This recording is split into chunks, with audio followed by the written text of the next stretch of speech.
Okay. Alhamdulillah Rabbil Alameen, wassalatu wassalamu ala Rasulillah wa ala alihi wa sahbihi ajma'een. Allahumma aftah li abab rahmatik. Allahumma anfa'na bima 'allamtana wa 'allamna ma yanfa'una. Rabbi shrah li sadri wa yassir li amri wahlul 'uqdatan min lisani yafqahu qawli. Ameen ya Rabbil Alameen. Alhamdulillah Rabbil Alameen. It's wonderful to have you guys attend the Halaqah, our Friday weekly Halaqah. Hopefully we'll see more people join us in the next few minutes. We'll have the Halaqah run for around 30 to 45 minutes. And we'll try to make it interactive. So I'll ask you guys questions. There's not many people to pick from, so be ready to be picked on, inshallah ta'ala. I wanted to take a page from what Imam said in the second khutbah today. I'm not sure if you guys were there, but he raised a very important question. He asked the question, what is al-insan? He said, what is al-insan? And when we look around the world and we see the problems, whether it's corruption, whether it's a crime, whether it's the fact that we no longer appear to be a single ummah, whatever the problems may be, it all comes back to this one question. Do we know who we are? Right? Because if we know who we are, and if we stay true to our own identities, then we begin to explore this question, like what is al-insan? Right? And Allah has made everybody different. Is insan a ball of emotions? Right? We feel jealousy, we feel anger, we feel all of these emotions. Is insan more than just a mixture of emotions? Why are we here? When we ask the question, who are we? Then we also begin to ask the question, why are we? And how to be? And so all of the questions come after knowing our purpose, after knowing what is al-insan. And it's a complex and deep topic to cover. We'll obviously take an Islamic perspective, so we'll stick with the Quran and the Hadith, and then we'll also bring in some theories from the scholars. Right? We'll bring in Imam al-Ghazali, al-Shatibi, others, to talk about how they saw life, human life in particular. So we'll try to explore this question, what is life? And I think it's going to be a question that will take series to cover. Okay, so Bismillah ta'ala, Bismillah ar-Rahman ar-Rahim, we say Bismillah, we'll start this exploration of what is al-insan, and then we'll see how long it takes us to cover what we can. So let's begin with this question, what is al-insan? And so let me ask you guys what you think, who people are, what they are, what is al-insan? So maybe I'll ask you, brother, if you want to take a shot at answering this really difficult yet simple question. Excuse me? Makhluk, a creation. Yes, definitely a creation. But doesn't differentiate us as a creation from other creations. Right? Al-aql, very good. That's actually, so hold on to that thought, al-aql, because that's very relevant in Islamic law. In Islamic law, the concept of aql is very important. It's one of the objectives, al-maqasid al-sharia, in fact, to preserve al-aql. So that's what differentiates us from the other creatures and creations of Allah subhanahu wa ta'ala. Any other questions? Hamza, what do you think what is al-insan? The best creation of Allah.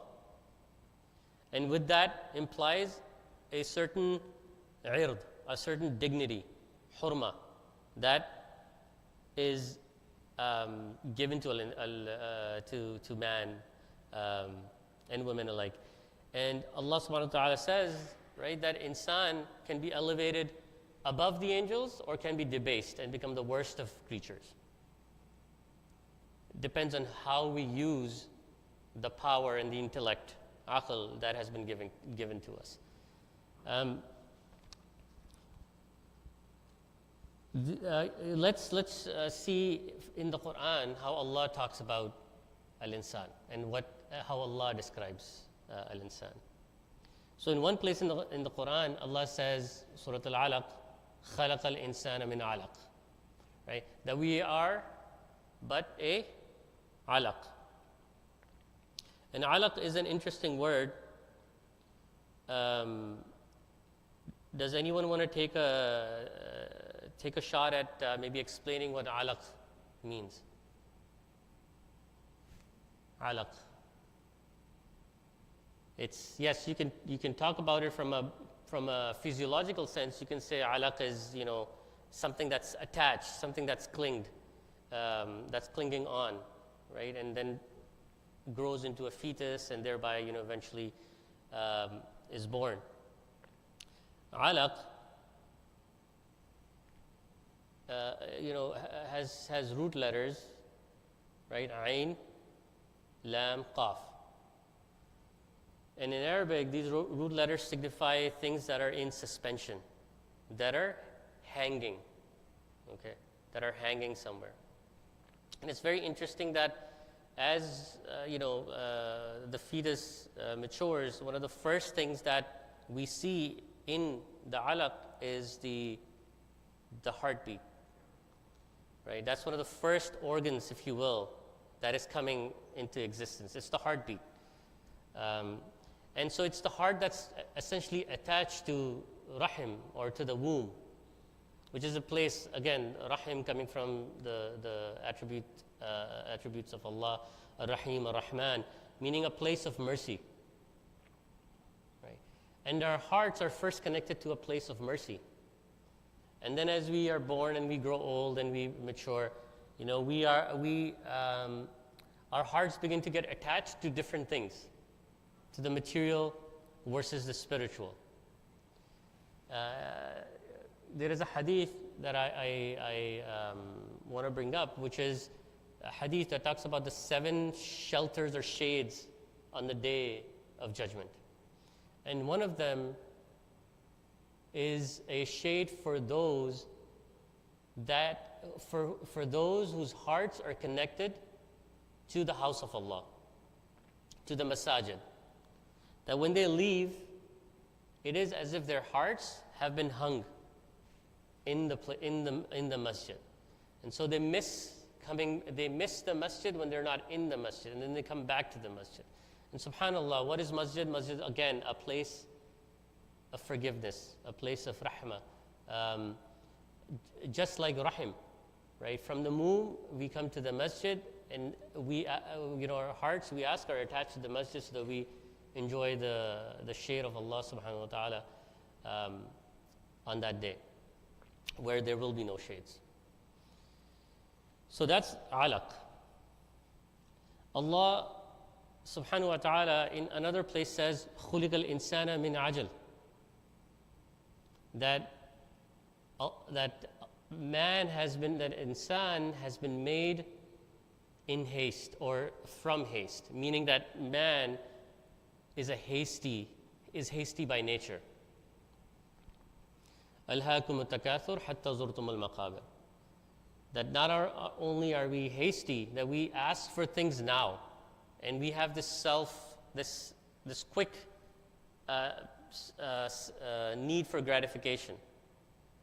But that hastiness is continuous until حَتَّى زُرْتُمُ الْمَقَابِرَ, until we reach our graves. So you can think of insan as having those properties. Min turab is another, that even the Bible says, right? From dust to dust. That in Islam, from clay, that this is how Allah has shaped the human. So in that sense, we're from clay. Al-Anbiya says we're in haste.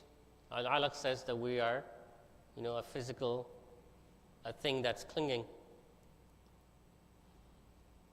The hadith of Rasulullah, in that hadith, we find another aspect of the human. He says, alayhi salatu wassalam, kullu ibni adama khatta'un wa khayrul khatta'in at-tawabun. That everybody, all of us, are going to be sinning, but the best of us are those that seek Allah subhanahu wa ta'ala's repentance. Right? And there's a remedy for the sinning. Another hadith from Abu Dhar radiallahu anhu, حيثما كنت عد بالسيئة تمحوها وخالق الناس بخلق حسن. That حيثما كنت اتق الله حيثما كنت. That fear Allah wherever you are, right? Wherever you are, in whatever time, whatever place, just fear. And you will make mistakes. وَأَتْبِعِ السَّيِّئَةَ الْحَسَنَةَ تَمْحُوهَا. That when you make these mistakes, follow them up with a good action.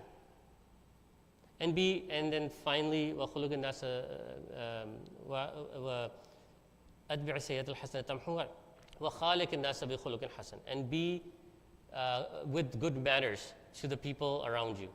Have good manners when you interact. So when we do that, and when we expedite for our sins, then we have a remedy in the fact that we will be committing sin. So that becomes another aspect of the human life. Okay. So we learn from the Quran and the Hadith that insan is described differently in different places, and it's all true. But how do we put all of this together into a framework that helps us deal with these with the life around us, right? In this postmodern world, how do we understand what al-insan is and then apply it to our day-to-day? And so we've answered the question of what al-insan may be, but we still have to answer the question, why is it important to know who we are? Why is it important to know who we are? And then we're going to ask, how can we use that knowledge to create better lives for ourselves? Okay. So we're gathered here today, and we're talking about al-insan, and we're trying to understand al-insan. Why do we need to do this? So if I ask the question, why is it important to know what al-insan is, what would come to your mind? Does anybody want to try answering the why? Why should we know who we are? How does that help us? Well, first and foremost, when we know who we are, then we unlock our own potential. We understand what our limitations are, and we understand what our capacities are, and we understand what our purpose is. So if we don't answer the question, who we are, we're not going to answer the question, why are we? Okay. So Allah subhanahu wa ta'ala obviously has a purpose in mind. And there's a higher level purpose, and then we have to find our own path to that higher level purpose. So for example, in Surah Al-Mulk, Allah subhanahu wa ta'ala says, تبارك الذي بيده الملك وهو على كل شيء قدير الذي خلق الموت والحياة ليبلوكم أيكم أحسن عملا. That we have created, وهو العزيز الغفور, that we have created insan to test and to see which amongst us will be better in our actions. Right? So this gives us a little bit of a hint as to why we're here. In another place, وَمَا خَلَقْتُ الْجِنَّ وَالْإِنسَ إِلَّا لِيَعْبُدُونَ, that Allah hasn't created us except that we worship, jinn and us, except that we إِلَّا لِيَعْبُدُونَ, that we worship Him. And worship, by the way, is not ritualistic worship is every aspect of life, right? Everything we do can be converted into a form of ibadah. Even our sleep can be a form of ibadah if done with the right intention. In another place, Surah Al-Hud, Allah says, "Huwa ansha'akum min al-ardi wasta'amarukum fiha." That ansha'akum, meaning we've raised on this earth, min al-ard, from this earth, wasta'amarukum fiha, that so that we may cultivate in this earth. Amara, asta'amarukum from amara or amara is a sense of thriving. It's a sense of producing, cultivating. So this gives us a little bit of a window into what may be our purpose. Because Allah put us on this earth and He gave us these a weak body which needs to be fed, it needs to be clothed. You know, it's interesting in human evolution when if you look at the theory of evolution, which obviously has its limitations, animals usually tend to have fur or thick skin for protection, right? Insan doesn't have that. An insan is very susceptible to the environment, to the climate around, around. So this is very contradictory, obviously, to evolutionary design, right? Which begs the question, right? Like we were just plopped on the earth, and now we're expected to do something. We're expected to feed ourselves. We're expected to clothe ourselves. We're at the mercy of the elements.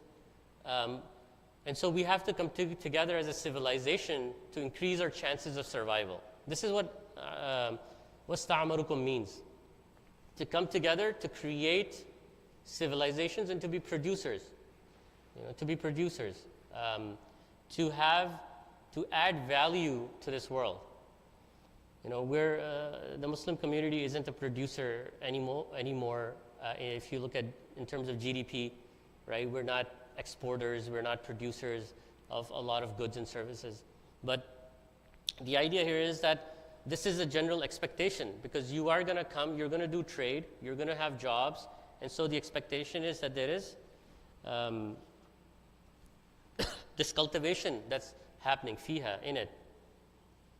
And then in another place in Surah Al-Baqarah, Allah subhanahu wa ta'ala says, وَإِنِّي جَاعِلٌ فِي الْأَرْضِ خَلِيفَةً, that He has sent us as vicegerents or as our own khalifa, as representatives.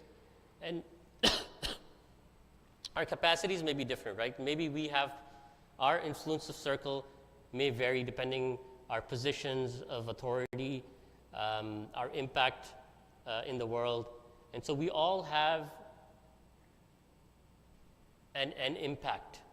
And some impact, some will be bigger and larger, and others will have a smaller. But regardless, for the people around us, we are expected to be exemplaries, right?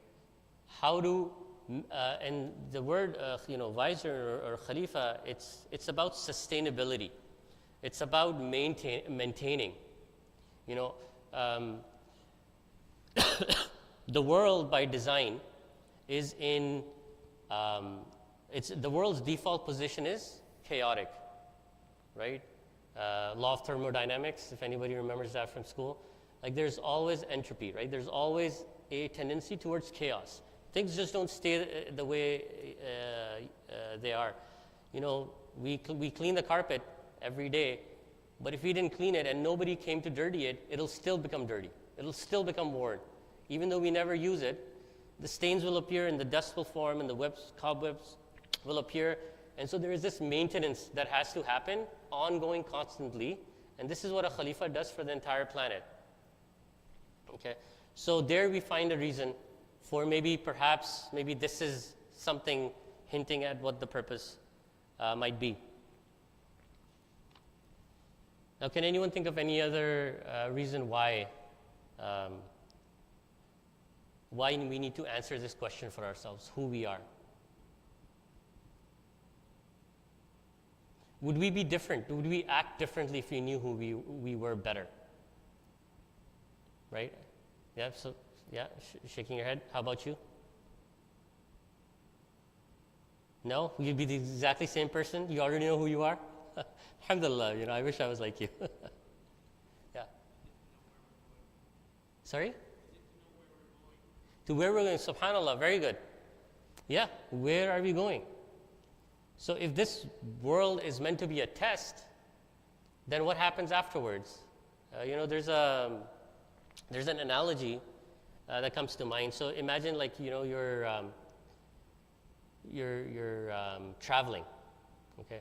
So you're at an airport and then you doze off, okay? And after a while you wake up and you want to figure out, okay, what time is it? You check your phone, you're kind of disoriented, you don't know where you are, but you want to figure out where you are, and then you're in an airport and you kind of remember you had a flight to catch. So now you're kind of in a frenzy, you're trying to look everywhere and you're trying to find your gate number so you can go there, and then so you can make that trip. Our example is like someone who's woken up but doesn't remember that there's a flight to catch, right? Most of us are like that. We wake up, because nobody, at an airport, eventually they'll call your names a few times, and maybe someone will come and be like, what are you doing here? And then they'll maybe throw you into the airport. In real life, in the airplane, but in real life, nobody does that for you. Allah guides, but the initiative has to come from within. So a traveler needs to know where he's going, he or she is going. So that's an excellent answer as well. And where we go depends on what we're doing here. Because just like the airport, there are cameras, at the airport, but there are obviously Allah and angels that are writing in the books. And so we are being seen, and our actions are being observed. And, if we are kind of out of line, maybe the TSA at the airport and some security will come and get some of us. But in life, that doesn't happen. And so we need to constantly, by way of this halaqah, by reading the Quran, by other ibadat, by learning, by educating ourselves, this is what it is, ad-deen nasiha, right? That this is essentially a deen of sincerity, and the intention is to give each other sincere advice. Al-mu'minu mir'atul mu'min, that a Muslim is a mirror to another Muslim. So when you and I look at each other, we're supposed to be reflecting on who we are, because that's why you look into the mirror in the first place. People usually look into the mirror to see if they look fine, if there isn't anything they need to take off. We look at the mirror to check for faults and to correct those faults. And you should also look to the mirror to say subhanallah and be happy that Allah made us beautiful. But it's usually the former. So when we look at each other as Muslim, one Muslim brother to another, or one Muslim sister to another, if we see something wrong, then we have this sincerity and love for the other, that we will advise them in a good manner. And so when we look at each other, we're in fact looking at ourselves. Sometimes we look at somebody and we see something good that they're doing, and we want to copy that. And that's amazing. There's nothing wrong with that, And that's what a mirror should be able to do. And that's how you know yourself. So, alhamdulillah, that's a good commentary there. Okay, so this is again a high level, and we've already spent about 30 minutes on the why and the what. Now let's talk about how Islamic scholars have looked at life. Okay, so traditionally Islamic scholars have divided life into 5 daruriyat, 5 necessities. And I want to get into this theoretical aspect as well, because from there we can try to draw some practical conclusions. Okay, this information is great, I know about myself, but how do I map it onto a framework that I can use when I go outside the masjid. How can I use this framework to better understand myself and make better life choices? That's the ultimate goal of any discussion, is how how we drive benefit from it. So I want to talk about what scholars have classified generally as necessities of life. This is what we need. Okay. There's one that you already answered, which is al-aql. Al-aql is a necessity of life, right? Al-aql is many things. It's not just intellect, but it's the preservation of that intellect.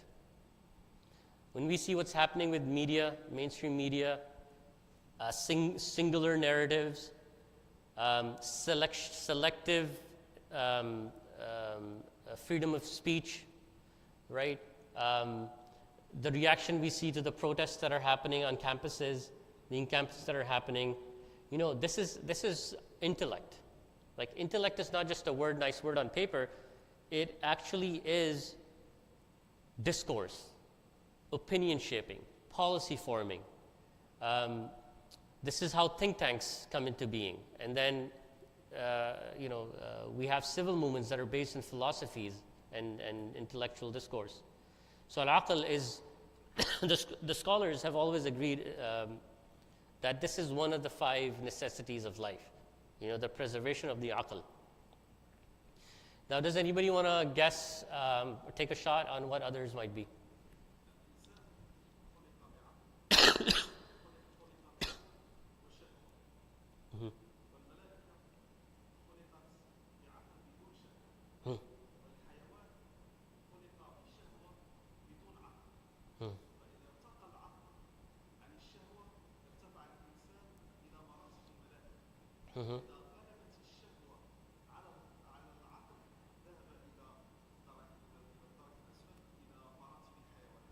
بالطبع. Yeah. Alhamdulillah, my Arabic is good enough to understand that. So basically what the brother said is that, this is what differentiates insan from other creations, right? Whereas angels, they have the ability to follow commands, but they don't have the ability like humans do for intellectual discourse, right? So this is what sets us apart, whereas we have this agency, this free will, right? We make our own choices, whereas angels don't have the ability to do that. And then the hayawan, right, the animals, they just are driven by their own shahawat, their own desires. Whereas what differentiates a human being from hayawan is our ability to control our desires, to control our emotions. This is like the first thing we teach our children when they're growing up. Like, I have a 6-year-old, a 4-year-old, a 2-year-old. So like my full day goes in making sure that I'm teaching them, giving them tools so they can control their tantrums, their emotions. Like, how do we do that? For a masoom ruh that just come into this world from Jannah, and now they're trying to understand, okay, what's going on, right? So how do we help them navigate all of that? So thank you. That was beautiful. Beautiful input. Jazakumullah khairan. So we said aql is one of the 5 things that scholars have traditionally said that we have to preserve. The first thing they say, because this is in order, they put deen as the first category. So they say that deen is your first priority. Preservation of deen is the ultimate goal, the maqsad, okay, the maqasid of sharia, or the objectives of sharia. One of the main objectives is the preservation of deen, which implies other things, which means preservation of justice, which means removing harm, which means removing injustices, right? All of that falls under that category. And then the third category is, aql was second, and then the third category is al-ird wal-nasl. Ird is your human dignity, okay? Your hurma as a human being. Allah subhanahu wa ta'ala has given us, each one of us, basic human dignity. which in fact is part of the Charter of Human Rights, and you can, look at all the treaties over the human rights treaties, like all over the world. This is a universal idea that insan, human beings, they have this intrinsic value, okay, dignity. Everybody needs to be dealt with respect, right? Everybody deserves respect. And then an-nasl, which is lineage, relationships. And that is a whole another chapter which takes us into social life. And then finally, the fifth element is property, al-mal. So I'll say that one more time in the order of priority in which classical scholars put this in. Number one is ad-din, al-aql, al-ird wal-nasl, which is together, and then property. And sorry, life. Life was the second one. So deen, and nafs, I skipped nafs. Nafs is, what is nafs? Nafs is the intersection of ruh and body. Ruh wal jasad, ruh plus body or spirit plus body equals nafs. Okay? So that's really what it is, nafs. And so let's do this again. Ad-deen is number one, preservation of deen, preservation of life. Then al-aql, or mind, honor and relationships. And then number five is property. That's classically how we look at it. And we have to look at these things because, yes, we talked about, خلق الإنسان من علق, and we talked about ajal, and we talked about خير الخطائين التوابون, and we talked about all of these different elements that tell us, what a human being might be. But humans don't usually live in isolation, right? We are not on an island by ourselves. Normally you have to get out there and we're dealing with everybody. We're like connecting and we're interfacing all the time with other people. So that necessitates, as we come together as a civilization, the concept of amara again, that we have to understand what are the basic necessities to cultivate life. And when these five things are in place, then that gives rise to cities and intellectual discourse, scientific discovery. All of that is possible when these five elements are in place in a society.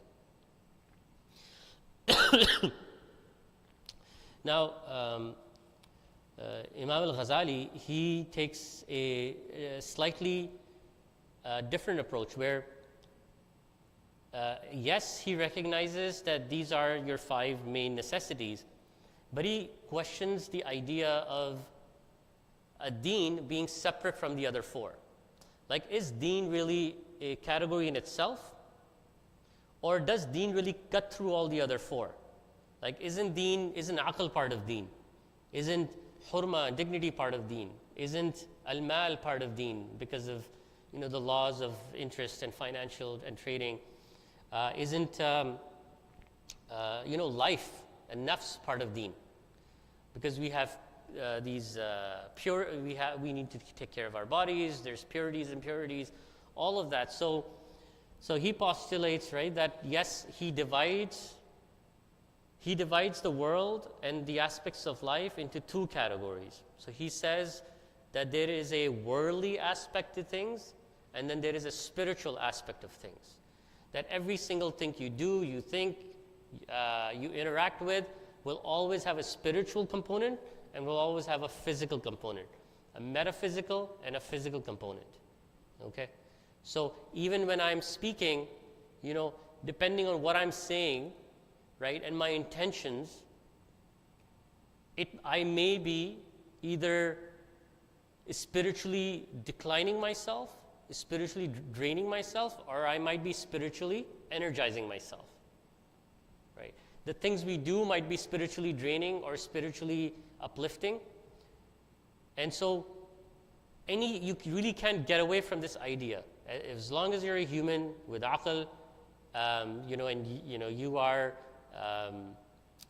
you are going to be questioned, because obviously there can be a situation where deen will not apply when there is no aql, right? Like we have people who are born differently, right? And so the element of aql might be different. There are people that are on the spectrum, and their aql might be different from what we consider quote unquote normal. So the deen may not apply fully there. Similarly, the concept of nafs and life breaks down when you have a body but no ruh, right? So that's just a shell anyways, right? If you, if you ever get a chance, or if you have looked at a mayyit, a dead person, a dead body, when you look at it, you know the lights are out. When you look at the dead person, you know the lights are out. You know it was occupied at some point, and you know that the occupant has left. It's very obvious. When you look at it, that's the first thing that will come to your mind. For those that have seen, it's a realization that you know that the nafs isn't there anymore, because the ruh has, just similarly we were talking about rahim, Imam said this in the second khutbah, that after 120 days in the womb, the angel comes, carries the ruh, puts it into the 4-month-old fetus, and then life begins. And then similarly, when the ruh is taken out, then all that's left is a shell, is a body. Obviously, there is a connection between the body and the ruh, and we know the details, and there is a connection there in the grave and all of that. So I'm not saying that it's not the body is still connected to the spiritual realm, but you know that the ruh has left the body, right? So that's really what we need to consider, right? When we look at these 5 aspects of life, that Imam al-Ghazali again says that the concept of deen, spirituality, gets through all of it. In Shifa al-Ghalil and in al-Mustasfa, al-Ghazali basically talks about this as a central objective. So I'll say a quote that he says. He says that it is known for certainty that preservation of human life, the faculty of reason, chastity or hurma, as we said, honor, and material possessions are the intent of the law. And he's talking about the Islamic law. That the intent of Sharia, the intent of Islamic legislation, is to preserve these necessities. But he divides these laws' objectives into a spiritual realm and a worldly realm. And so, as I've got about 5-10 minutes here. So as we wrap up, I want to quickly transition into some of the reorganization work that Dr. Imam Ahmed Salimi, our Imam, has done. This is actually a book that he has written that hasn't been published yet, and make dua that it gets released soon. But our Imam has put together a really nice framework of how to look at the different aspects of our life. And he does this by reorganizing the structure of these categories. Okay. So let me actually now jump right into the aspects of life. So we kind of talked about what insan is. We talked about why we want to know, why do we want to know ourselves. We've talked about the main necessities of life and the need to preserve them.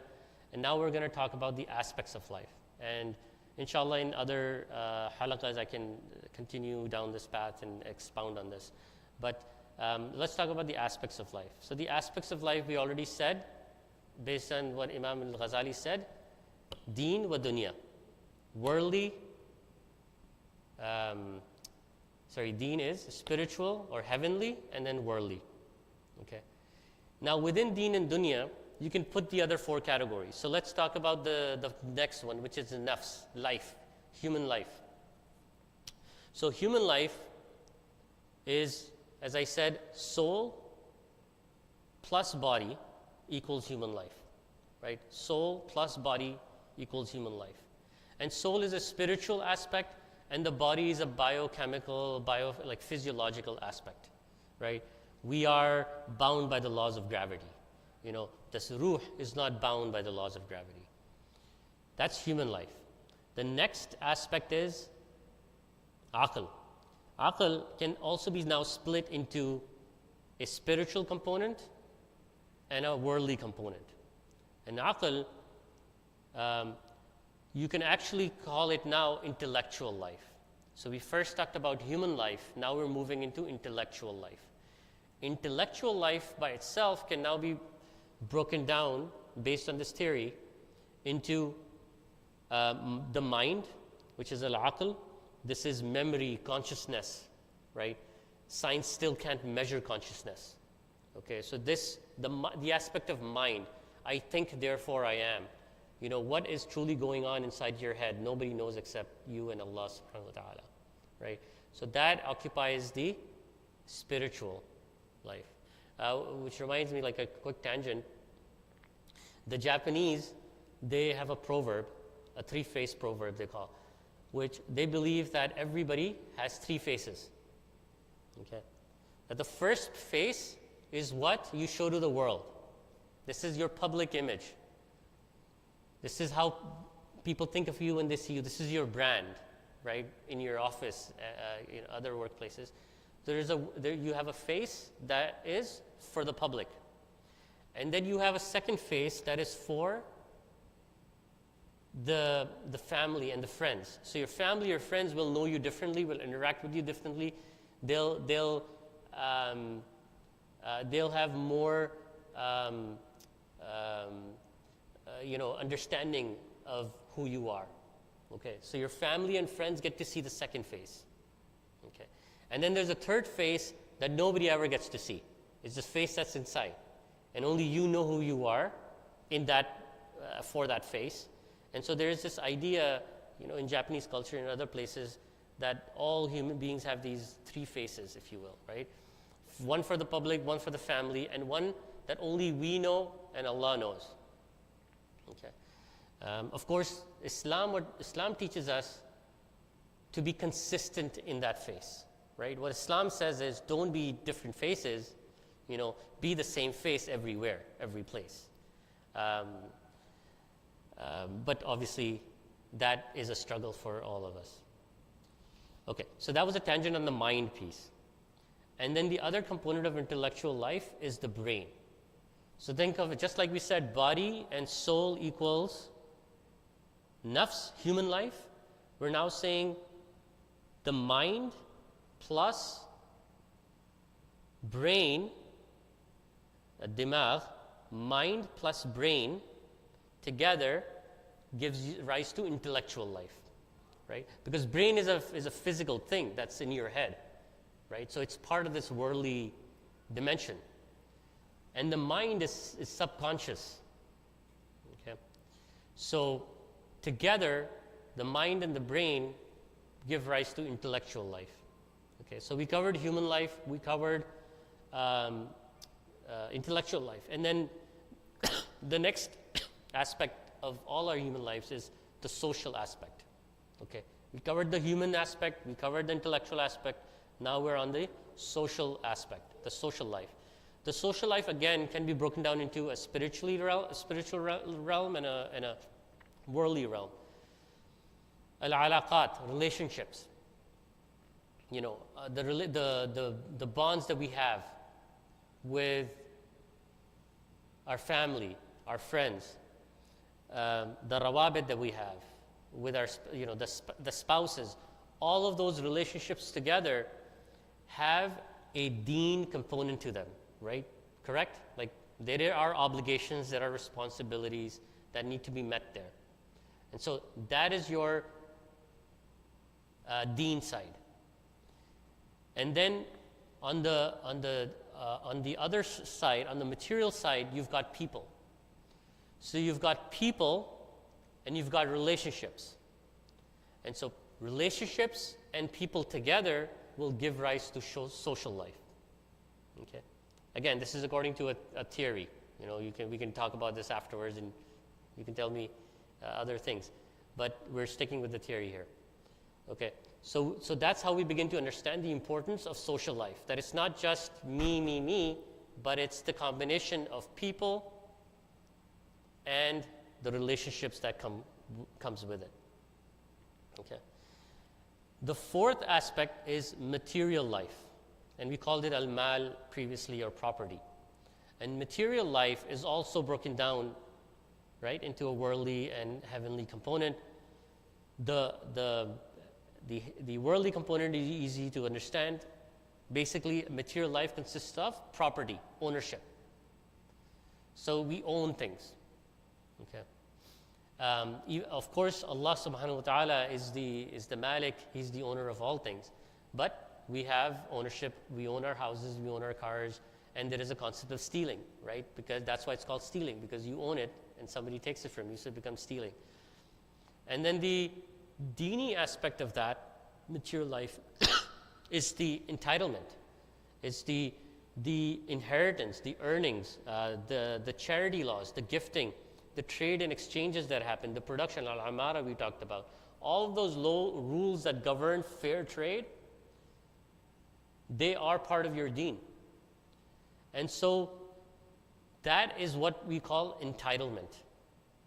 Okay. So entitlement and property together gives rise to our own personal material lives. And when we understand, this is a framework. So when we understand the aspects of life as being four, there's a human life aspect. There is an intellectual life aspect. There is a social life aspect. And there is a material life aspect. So whatever you do will either fall in one or all or two or three or four.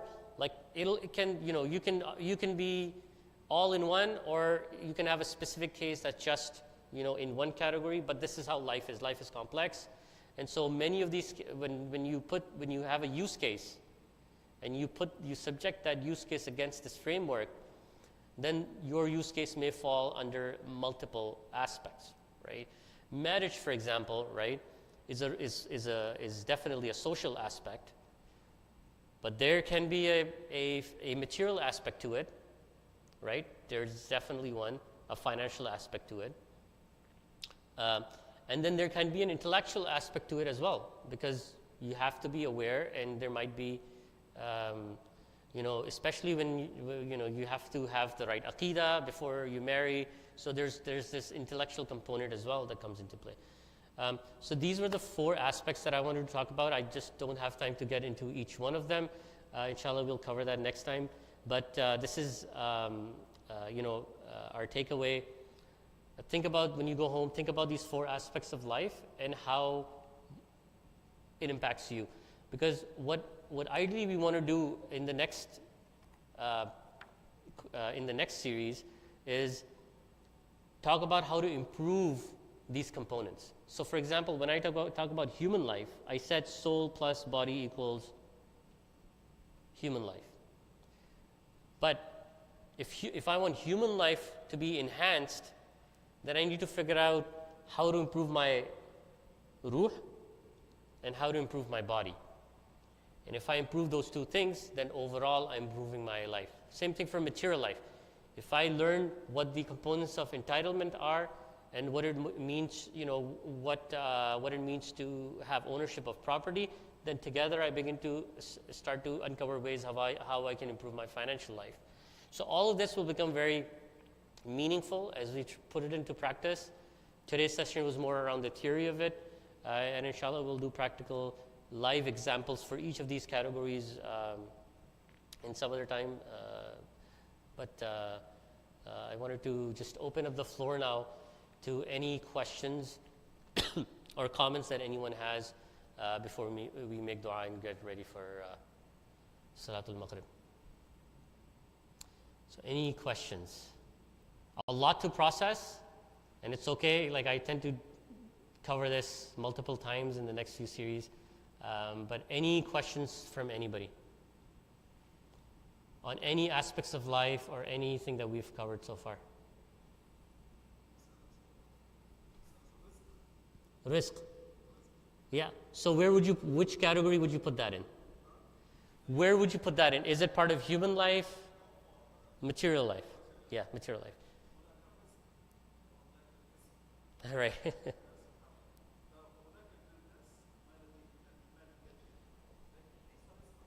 Hmm.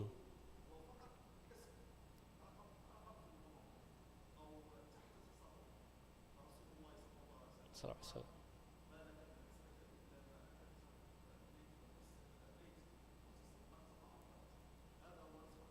hmm.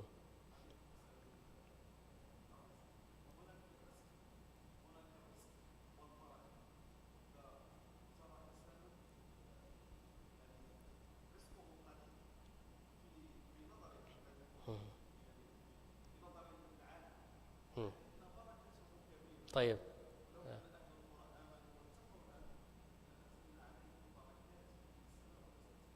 Yeah.